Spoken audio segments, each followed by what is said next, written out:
हम ही को कातिल कहेगी दुनिया, हमारा ही कत्लेआम होगा। हम ही कुएं खोदते फिरेंगे, हम ही पे पानी हराम होगा। सभापति महोदय, सन 1947 में दिल्ली की जामा मस्जिद की तारीखी सीढ़ियों पर खड़े होकर के भारत रत्न मौलाना अबुल कलाम आजाद साहब ने कहा था कि मुसलमानों कहां जा रहे हो, यह है तुम्हारा मुल्क, यहां तुम्हारे आबाओ अजदाद की कब्रें हैं। उस वक्त मौलाना आजाद की ये सदाएं सुन करके लोगों ने अपने सरों की गठरियां उतार करके रख दी थी। आज उसी दिल्ली में मौजूद देश की संसद में एक बिल आया है जो हमसे उसी जामा मस्जिद की सीढ़ियों के सबूत मांगेगा, जो उन्हीं सीढ़ियों के पास अपनी कब्र में सोए हुए मौलाना आजाद को फिर से कब्र से सदा देनी पड़ेगी कि ये जो कब्र है वो मेरी कब्र है, ये किसी सरकार की जागीर नहीं है। सभापति महोदय, मैं जहां खड़ा हूं इसी संसद भवन के सामने सड़क के उस पार अपनी कब्र में सोए हुए भारत के पूर्व राष्ट्रपति फखरुद्दीन अली अहमद की कब्र है। शायद अब उस कब्र से भी सदाएं आए कि ये कब्र मेरी कब्र है, ये सरकार की जागीर नहीं है।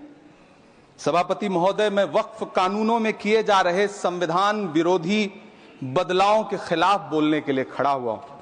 संविधान का आर्टिकल 14 हो, 29 हो, 30 हो, चीख चीख कर कहता है कि देश में सब बराबर के हकदार हैं। आर्टिकल 26 कहता है कि सबको अपने अपने मजहबी कामों के लिए मंदिर, मस्जिद, गिरजाघर, गुरुद्वारों का निर्माण करने का हक है और उसका रखरखाव का भी हक है। लेकिन डॉक्टर बाबा साहब अंबेडकर के संविधान को हर दिन कुचलने वाली ये सरकार देश के मुसलमानों से नफरत में इतनी अंधी हो गई है कि खुलेआम देश की संसद में देश सरकार के माइनॉरिटी मिनिस्टर साहब और होम मिनिस्टर साहब झूठ बोलते हैं और देश को गुमराह करते हैं। झूठ शब्द असत्य बोलते हैं। सरकार ने इस बिल का नाम उम्मीद रखा है। मंत्री जी कल से इसे देश के मुसलमानों के लिए नई उम्मीद बता रहे हैं। नहीं मंत्री जी, न तो यह बिल मुसलमानों के लिए नई उम्मीद है और न ही उम्मीद की नई किरण।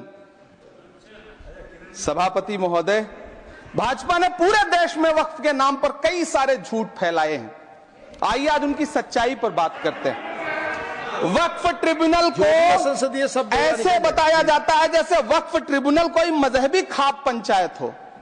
सभापति महोदय, जबकि सच्चाई यह है कि वक्फ ट्रिब्यूनल भी तो सरकारी न्यायिक विभाग है जिसमें सरकार द्वारा नियुक्त जज होते हैं, जिसमें प्रशासनिक अधिकारी होते हैं, कहीं ऊपर से थोड़ी आ गए।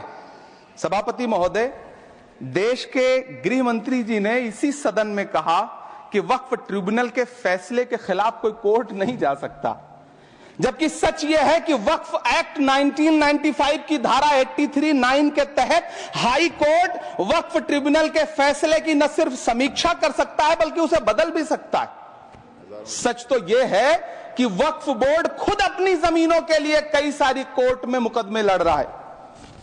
सभापति महोदय, दिल्ली की जिन 123 संपत्तियों को लेकर कल माइनॉरिटी मिनिस्टर, होम मिनिस्टर साहब और अभी आदरणीय नेता सदन बात कर रहे थे, आइए उनकी सच्चाइयों पे भी बात करते हैं। 1911 में जब अंग्रेजी हुकूमत ने कोलकाता के बजाय दिल्ली को राजधानी बनाने का फैसला किया तो रायसीना हिल्स के चारों तरफ जो मुसलमानों की ढेर सारी जमीनें थी उनको एक्वायर किया गया और लुटियन को इसकी तामीर की जिम्मेदारी सौंपी गई। सेंट्रल विस्टा की तरह लुटियन जोन का मेगा प्लान तैयार हुआ, लेकिन उस वक्त के मुसलमानों ने उस वक्त की अंग्रेजी हुकूमत से अपनी इबादत गाहों को बचाने के लिए लड़ाई लड़ी। मामला ब्रिटिश गवर्नमेंट तक पहुंचा। तब यह तय हुआ कि वो जो धार्मिक स्थल हैं उन्हें जस का तस रहने दिया जाएगा।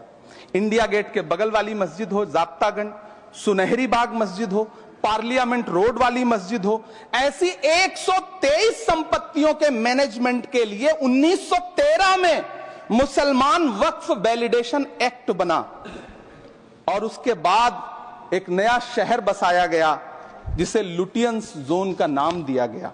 फिर 1943-45 के बीच एक और समझौता हुआ आजादी से पहले उसके तहत काफी सारी वक्फ जायदादों को सुन्नी मजलिस औकाफ बनाकर उसके अंडर किया गया ताकि उसकी देखरेख की जा सके।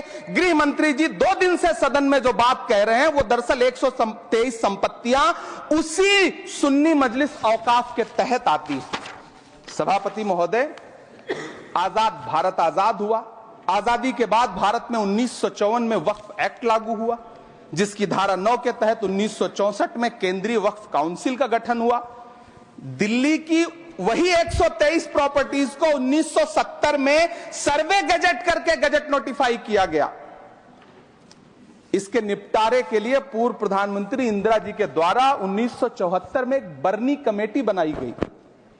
बर्नी कमेटी ने 1976 में इन 123 संपत्तियों को दिल्ली वक्फ बोर्ड की संपत्ति होने की रिपोर्ट सौंपी।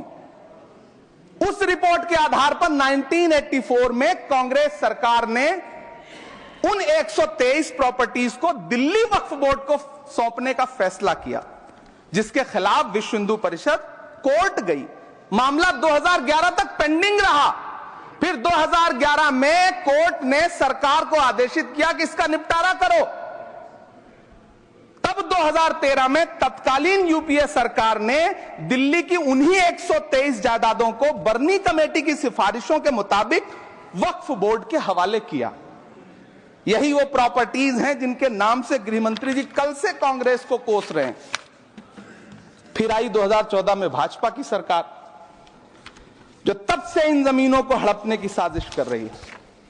जिस बिल को मुसलमानों के हुकूक की हिफाजत करने वाला बिल बताया जा रहा है, उसी को पेश करने के लिए और उस पर बात करने के लिए लोकसभा में भाजपा सरकार के पास एक भी मुस्लिम सांसद नहीं है। जिस वक्त, मैं लोकसभा कह रहा हूं, सुना करिए, जिस वक्फ बिल को मुस्लिम महिलाओं को हक दिलाने वाला बताया जा रहा है, उसे संसद में पेश करने वाली पार्टी के पास न तो राज्यसभा में, न लोकसभा में, न देश की किसी विधानसभा में एक भी मुस्लिम महिला सदस्य नहीं।